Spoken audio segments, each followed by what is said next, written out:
April Fool. Abang, biasanya kita dengar April Fool ni mestilah nama pun April, mestilah dalam bulan April. Tapi abang tahu kan asal usul April Fool ni?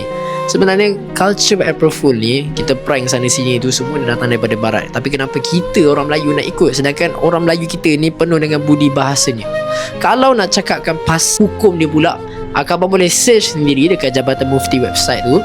Memanglah qat'i haram abang. Jadi abang, apa nak sharekan juga antara dalil ni, man tashabbaha biqaumin fahuwa qaumin.